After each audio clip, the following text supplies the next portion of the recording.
ഇപ്പൊ ഞങ്ങൾ കണ്ടിട്ടുണ്ട്. സൂപ്പർ ടേസ്റ്റ് ആയിട്ടുണ്ട്. അസ്സലാമലൈക്കും വറഹ്മത്തുള്ളാ. ഫാത്തിമ പൊന്നൂസ് വ്ലോഗിലേക്ക് എല്ലാവർക്കും സ്വാഗതം. അപ്പോൾ ഇന്നത്തെ വീഡിയോ എന്താ വെച്ച് കഴിഞ്ഞാൽ എൻ്റെ അനിയൻക്ക് വേണ്ടിയിട്ട് ഉണ്ണിയപ്പം ഉണ്ടാക്കിയിട്ട് എൻ്റെ അമ്മ കൊടുത്തയക്കണതാണ് കേട്ടോ. എൻ്റെ അനിയത്തിയുടെ ഹസ്ബൻഡ് ഷുക്കുമോൻ ഗൾഫിൽ പോവാണ്. അപ്പോൾ അവൻ പോകുമ്പോൾ അവൻ്റെ അടുത്ത് കൊടുത്തയക്കാണ്. അവനക്കുള്ളതുണ്ട്, ഷുക്കുമോനക്കും ഉള്ളതുകൊണ്ട്, ബിലാൽ മോനക്കും ഇപ്പാക്കും ഇത് ഉണ്ണിയപ്പം വേണമെന്ന് പറഞ്ഞു. അതേപോലെ അടിയും വേണമെന്ന് പറഞ്ഞിട്ടുണ്ടായിരുന്നു. അപ്പോൾ പലഹാരമൊക്കെ ഉണ്ടാക്കിയിട്ട് കൊടുത്തയക്കണ വീഡിയോ ആണ്. അത് കൊടുത്തയച്ച് അവരെ കയ്യിൽ കിട്ടി അവർ കഴിക്കണതും അതിൻ്റെ അഭിപ്രായങ്ങളും കാര്യങ്ങളൊക്കെ ഫുള്ളായിട്ട് വീഡിയോയിലുണ്ട് കേട്ടോ. അപ്പോൾ എല്ലാവരും ഫുള്ളായിട്ട് വീഡിയോ കാണണം ഇൻഷാ അല്ലാ. പച്ചരി 2 മണിക്കൂർ വെള്ളത്തിലിട്ടിട്ട് വെച്ചിട്ട് അത് അരച്ചെടുത്തതാണ് കേട്ടോ. ഉണ്ണിയപ്പത്തിൻ്റെ റെസിപ്പിയാണ് പറയാൻ പോണത്. ഞമ്മാൻ്റെ സ്റ്റൈലായിട്ടുള്ള ഉണ്ണിയപ്പാണ്. നിങ്ങളെല്ലാവരും ഇങ്ങനെ ഉണ്ടാക്കലെങ്കിൽ പറയണം. എന്നിട്ട് അരച്ച് വെച്ചതിലേക്ക് റവ ഇട്ടു, അത് കഴിഞ്ഞിട്ട് മൈദ ഇട്ടു, അത് കഴിഞ്ഞിട്ട് കുറച്ച് ഉപ്പിട്ടു, പിന്നെ ശർക്കര നല്ല തിളപ്പിച്ചിട്ട് വെച്ചതാണ് കേട്ടോ. അത് ആ ചൂട്ടോട് കൂടി തന്നെ അരിച്ചിട്ട് അതിലേക്ക് ഒഴിച്ചു. എന്നിട്ട് നന്നായിട്ട് മിക്സ് ചെയ്യാൻ കേട്ടോ. നന്നായിട്ട് കട്ടൊക്കെ വിടർത്തിയിട്ട് നന്നായിട്ട് മിക്സ് ചെയ്യുക. എന്നിട്ട് അതിലേക്ക് കുറച്ച് ഏലക്കായ പൊടിച്ചിടുക കേട്ടോ. എന്നിട്ട് ഒന്നുകൂടി അത് മിക്സ് ചെയ്യുക. ഇപ്പോൾ നല്ലോണം മിക്സായി വന്നിട്ടുണ്ട് കേട്ടോ. കട്ടകളൊക്കെ വേറിട്ട് പോയിട്ട് നന്നായിട്ട് മിക്സായി വന്നിട്ടുണ്ട്. ഇനി രാത്രി മുഴുവൻ അങ്ങനെ ഇരിക്കട്ടെ കേട്ടോ.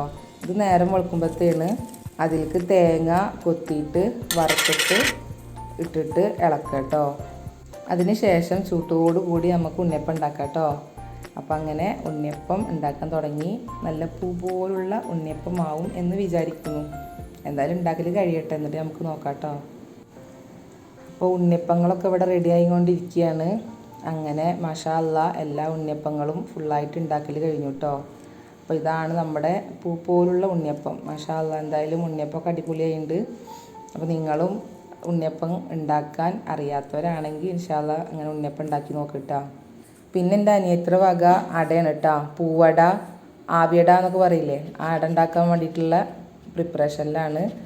അവൾ നന്നായിട്ട് എല്ലാ പലഹാരങ്ങളും ഉണ്ടാക്കും. അപ്പം അങ്ങനെ ബിലാൽ മോനിക്കും ഉപ്പാക്കും ഷുക്കൂനൊക്കെ ഉള്ള അട ഇവിടെ റെഡിയായി കൊണ്ടിരിക്കുകയാണ് കേട്ടോ. എന്തായാലും മാഷാ അല്ലാ പൂവടൊക്കെ അടിപൊളിയായിട്ടുണ്ട്. ഇനി ഇതൊക്കെ അവർ കഴിച്ചിട്ട് അഭിപ്രായങ്ങൾ അറിയണം ഇൻഷാ അല്ലാ.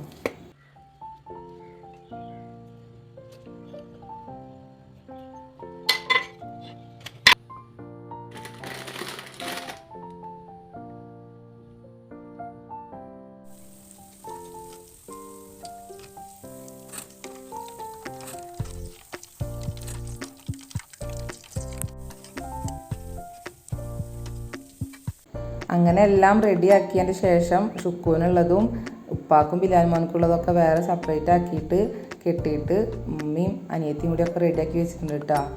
പിന്നെ ഇത് മുബിയുടെ വക ബീഫ് വരട്ടിയതാണ് കേട്ടോ. അവളുടെ ഇത്തായും ഗൾഫിലുണ്ട്, അവർക്കും കൂടിയിട്ടാണ് കേട്ടോ കൊടുത്തയക്കുന്നത്. അങ്ങനെ മുബിയും ഉമ്മയൊക്കെ ഷുക്കൂന് നോമ്പറന്നതിൻ്റെ ശേഷം ചായയും ഭക്ഷണമൊക്കെ കൊടുത്തിട്ട് നോക്കിയിരിക്കുകയാണ്. എന്തായാലും മോന് പോണ വിഷമത്തിലാണ്, ഹസ്ബൻഡ് പോണ വിഷമത്തിലാണ് എല്ലാവരും. നോമ്പറന്നതിൻ്റെ ശേഷം ചായയൊക്കെ കുടിച്ചതിൻ്റെ ശേഷം ഷുക്കു അങ്ങനെ ഇറങ്ങുകയാണ് കേട്ടോ. കല്യാണം കഴിഞ്ഞതിന് ശേഷം ആദ്യത്തെ പോക്കാണ്, അതിൻ്റേതായ വിഷമങ്ങളൊക്കെ ഉണ്ട്. ഇൻഷാ അല്ലാ ഇനി അവിടെ എത്തിയതിൻ്റെ ശേഷമുള്ള വിവരങ്ങളൊക്കെ നമുക്കറിയാം കേട്ടോ. അങ്ങനെ 7:30 മണിക്ക് ഷുക്കൂർ യാത്രയായിട്ടോ. മാഷാ അല്ലാ അങ്ങനെ ഗൾഫിലെത്തി. ബിലാൽ മോൻ്റെ അടുത്ത് എത്തിയിട്ടുള്ള ഫസ്റ്റ് സെൽഫിയാണ് കേട്ടോ. അസ്സലാമു അലൈക്കും. ഞാനിതാ ഉപ്പാടെ അടുത്തേക്ക് ഏകദേശമല്ല ഉപ്പാടെ റൂമിലേക്ക് എത്തിയിട്ടുണ്ട്. അപ്പോൾ ഇതാണ് നമ്മുടെ പഴയ കാറ്. അതാ നമ്മളിവിടെ പാർക്ക് ചെയ്യാൻ പോവാണ്. ഞാൻ ഷുക്കൂർ അളിൻ്റെ അടുത്ത് നിന്ന് സാധനങ്ങളൊക്കെ മേടിച്ചിട്ട് ഇതാ ഇവിടെ എത്തിയിട്ടുണ്ട്. അപ്പോൾ ഇതാണ് നമ്മുടെ മുന്നത്തെ വണ്ടി. വിൻറ്റേജ് വണ്ടിയാണ്, 1999 മോഡല്. 6 വർഷം ആവാറായി ഇപ്പം ഞങ്ങളുടെ കയ്യിൽ. ഇതാണ് ഞാൻ മുന്നേ യൂസ് ചെയ്തിരുന്നത്. ഇപ്പം ഞാൻ യൂസ് ചെയ്യുന്നത് ഈ വണ്ടിയാണ്, ലാൻസർ. മാഷാ അല്ലാ ഇപ്പോൾ അടുത്ത് എത്തിയിട്ടുണ്ട്. ഇപ്പോൾ നല്ല ഉറക്കത്തിലാവും. നോക്കി നോക്കട്ടെ ഇൻഷാ അല്ലാ എന്തൊക്കെയാണ് അവസ്ഥ.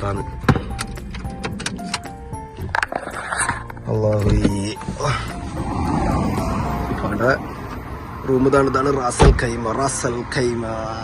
ഖൈമയിലെ ആ വലിയ വീട്. ഞാനവിടെ ഒറ്റക്കായിരുന്നു. അൽ ഹൈവാനുൽ ഹിന്ദുൽ ഹബീബ ജിംബർലക്കാണ്. പകച്ചു പോയ എൻ്റെ ഭാര്യ. സാധനങ്ങളൊക്കെ എടുക്കട്ടെ. സാധനങ്ങളൊക്കെ ഇവിടെ ഫ്രഷ് ആയിട്ടുണ്ട് കേട്ടോ ഗൈസ്.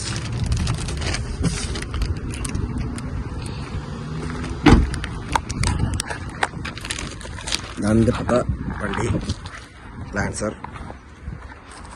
അപ്പോൾ ഞാനിപ്പൊക്കൊന്ന് വിളിച്ചു നോക്കട്ടെ ഏത് റൂമിലാണെന്ന് അറിയില്ല.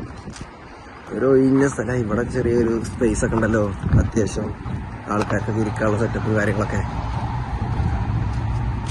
വൈകുന്നേരത്തൊക്കെ വന്നിട്ട് ഫാമിലിയൊക്കെ ആയിട്ട് വന്നിട്ട് ചുമ്മാ ഇരുന്നിട്ടൊക്കെ റോഡിലത്തെ ഓരോ കാര്യങ്ങളൊക്കെ കണ്ടിട്ട് ഇങ്ങനെ വർത്താനൊക്കെ പറയാനോ.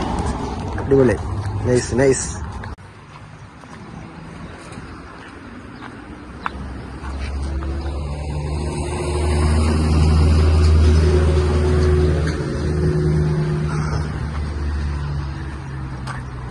കണ്ടിരിക്കുന്ന പന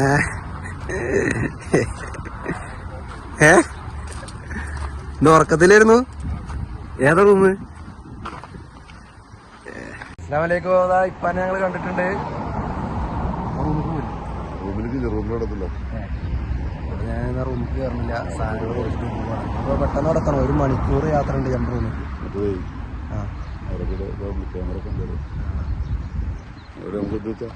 ശരി, അസ്സലാമലൈക്കും.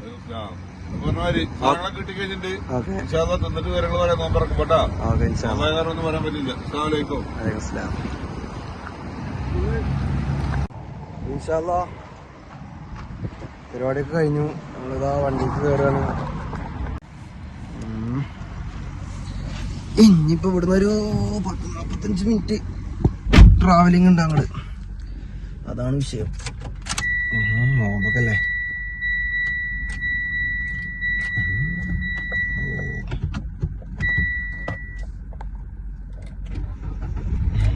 സ്റ്റാർട്ടായി. ഓട്ടോമാറ്റിക് ഗിയറാട്ടാ. ഞാൻ സംഭവം ഓട്ടോമാറ്റിക് ഗിയർ വലിയൊരു സംഭവമായിട്ട് കാണിച്ചു തരല്ല. ദുബായിലുള്ള ഓൾമോസ്റ്റ് എല്ലാ വണ്ടികളും ഓട്ടോമാറ്റിക് ആണ്. ഇവിടെയുള്ള ആൾക്കാർക്കൊക്കെ ഓരോ ആൾക്കാർക്ക് അറിയാം. അപ്പൊ അതാ ഇത് റിവേഴ്സാണ്. റിവേഴ്സ് ഇട്ട് കഴിഞ്ഞാൽ റിവേഴ്സ്, ഇത് പാർക്കിങ്, ഇത് ന്യൂട്രൽ, ഇത് ഡ്രൈവ്. സിമ്പിളാണ്, വെരി ഈസി. ഇൻഷാല്ലാ ഇനി ഡ്രൈവ് ചെയ്യുമ്പോൾ ഇനി ഫോൺ യൂസ് ചെയ്തിട്ട് ഞാൻ ഒന്നും ഉണ്ടാക്കി വെക്കാൻ നിൽക്കണില്ല. അപ്പോൾ ഇൻഷാല്ലാ ബാക്കിയുള്ള വിശേഷങ്ങൾ പിന്നീട്. അൽഹംദുലില്ലാ നോമ്പ് തുറന്നു. മാഷാല്ലാ സൂപ്പർ ടേസ്റ്റ്, അടിപൊളിയായിട്ടുണ്ട്. ലബനപ്പുണ്ട്, സൂപ്പർ ടേസ്റ്റ് ആയിട്ടുണ്ട്. ഇത്ര നേരം ഇരുന്ന കാരണമാകുന്നുണ്ട്. ഇത് തിന്നുമ്പോൾ വലിയ കുഴപ്പമുണ്ടോ, നേരത്തെ തിന്നുമ്പം തേങ്ങ കുറച്ചൊരു ലേശം ഒരു പൊടിക്ക് കിടന്ന് വരുന്നുണ്ടോ എന്നൊരു സംശയമുണ്ട്. പക്ഷെ ഇത് തിന്നുമ്പോൾ തോന്നിയില്ല കേട്ടോ. ഫസ്റ്റത്തെ തിന്നുമ്പോൾ നന്നായിട്ട് ഫീൽ ചെയ്തു. സാധനം സൂപ്പറായിട്ടുണ്ട്. അപ്പം തിന്നു, അൽഹംദുലില്ലാ റാത്തായി. എല്ലാ സാധനം തിന്നു, ഒക്കെ ടേസ്റ്റ് സൂപ്പറാ, അടിപൊളിയുണ്ട്. അപ്പോൾ വീഡിയോ ഇഷ്ടപ്പെട്ടാൽ